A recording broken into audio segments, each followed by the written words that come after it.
Well, hello everyone and welcome to another episode here on the MIgardener channel. In this episode, we're going to talk about heat and the effects that it can have on your garden, as well as some of the ways that us as gardeners can prevent the stress and other things that can happen on our plants from the heat. So one of the things that we always fear is when it goes from 70 like it was yesterday to about 90 today. And so when that happens, the plants really go through a lot of stress. You'll notice with some of your colder weather crops, like your lettuces, spinach, and things like that, they might start to bolt. And so the bolting is a response to that heat. But also another thing that happens with even more of your more warm weather stuff is things like beans won't flower. They'll begin to drop their flowers. Another thing is tomatoes, they'll stop flowering. And even peppers, they'll stop flowering. Because during heat waves, the plants are really trying to conserve energy. They're already stressed from that heat. And so what we want to do is we want to reduce that stress. That's the biggest thing that happens during heat waves. So I'm going to give you 5 ways to reduce the stress on your plants during a heat wave. And I think it's going to help a ton of gardeners out. So definitely stay tuned for them. We're going to start right here with our tomatoes. And the first thing we want to do is water in the morning. Now this is a common myth. People say, don't water in the afternoon, it'll burn the leaves. That's not necessarily true. You can water in the afternoon. The sun won't burn the leaves, and it won't boil the roots. The reason why you don't want to water during the evening or during the afternoon is because it actually increases the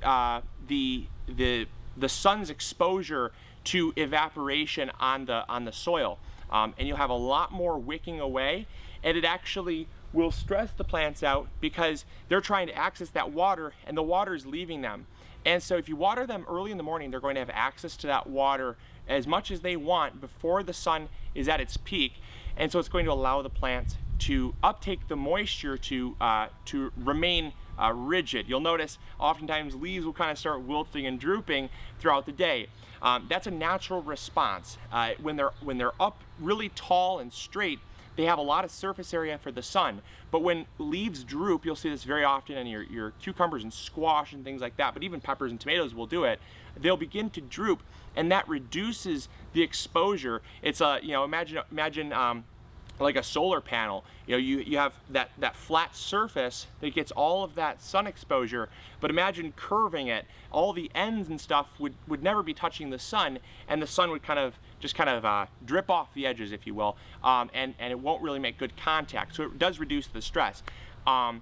So yeah, you just want to water in the morning. That's the first thing that you can do to reducing stress. Now let's talk about the second thing you can do. So the second thing you can do to reduce the stress that the sun has on your plants is by densely planting. This is something that as gardeners we can do early on in the season to prepare for the hot season, and you can get typically a longer season out of your plants, even things like lettuce. Our lettuce we're still harvesting from, even though it is beginning to go to seed. But by planting things closely, what happens is the leaves create a shade barrier that the soil is actually insulated with shade, and so the sun can't quite penetrate through that leaf cover to heat up the soil to where it would cause stress on the plants. So you'll see here with our kale is completely overgrown and all the leaves are overlapping. That's fine. That's what we like to see. Number one, you're getting a lot of productivity out of your beds, and so the production is going to be higher. But secondly, it's actually acting as living mulch, if you will. So we always talk about how mulching the soil is so important. That's why. It reduces those UV rays coming in and penetrating the soil, which heats it up. So the second thing you can do, densely plant. If you can, definitely do it. We try to do it everywhere here on the garden, and that's why, you look around, almost everything is so densely planted that it does shade out that soil. And we've been implementing that for years because we've seen that it not only suppresses weeds, but it allows the plants to remain so less stressed. I'm looking right at our zucchini, and they don't even notice that it's 90 degrees. Of course, I notice because I'm already sweating, but they treat it just like it's a 70-degree day, which is perfect, and that keeps them producing, because the last thing you'd want is for them to come into the production stage of their growth and then have a heat wave and have them not produce. So that's the second thing. Let's move on to number 3. So the third way to reducing stress on your plants is by not fertilizing. This seems extremely counterproductive, and people always say, well, if you want to reduce stress, give them things like nitrogen or give them things like magnesium. This could not be further from the truth. Your bodies and plants, they all work the same way. What you want to do is you want to reduce the amount of work that they have to do. And so by feeding them nutrients, they're going to try to uptake those nutrients, when in reality, they should actually focus more of their energy on kind of shutting the plant down, kind of laying low for a little bit until the heat wave is done. And so by fertilizing, you're going to tell the plant, no, I want you to grow. And oftentimes what will happen is it will overstress the plant. It will actually increase the growth during a heat wave when the plant would normally naturally be slowing down that growth. And so you can do a lot of harm by fertilizing. And I always tell people, if the temperature goes above 90 degrees, like today, if you plan on fertilizing, do not fertilize.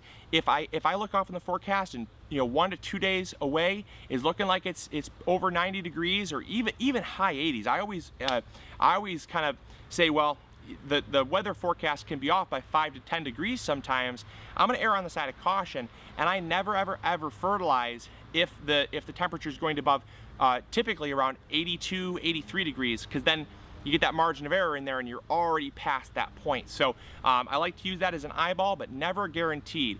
And so that's the third way that you can reduce stress on your plants to having a much healthier garden even in a heat wave.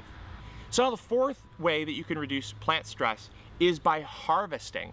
This is a great way to reduce your plant stress. So if we have stuff that is ripe and ready, we'll actually pick it not during the heat of the day, but before the heat comes, because the plant is actually trying to keep that fruit on.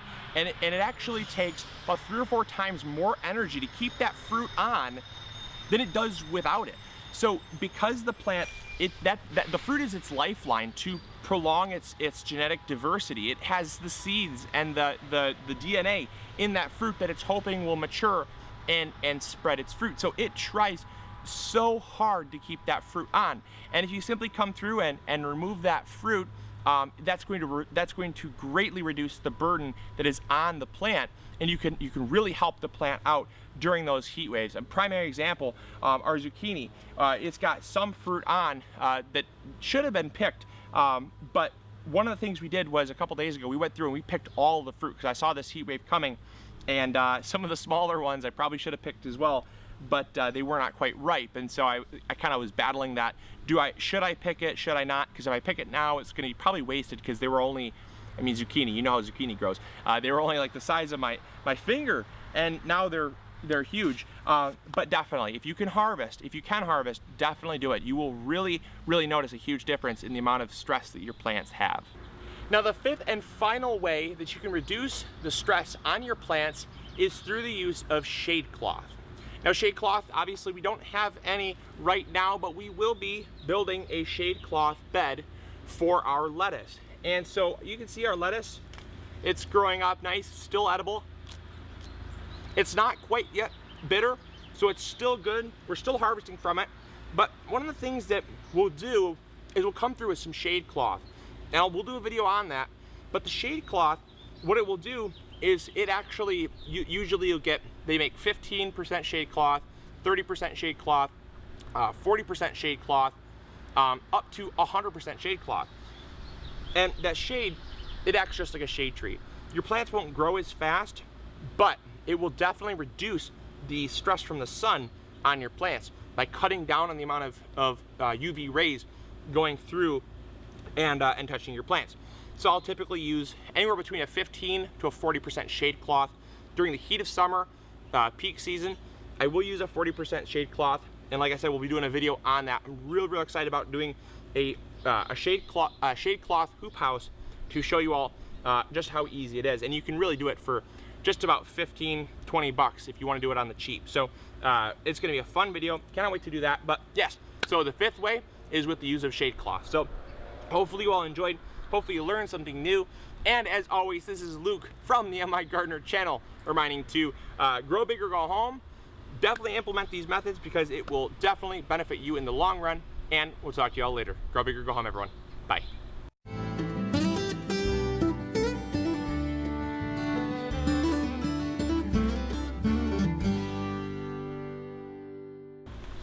That's a wrap. And it's on.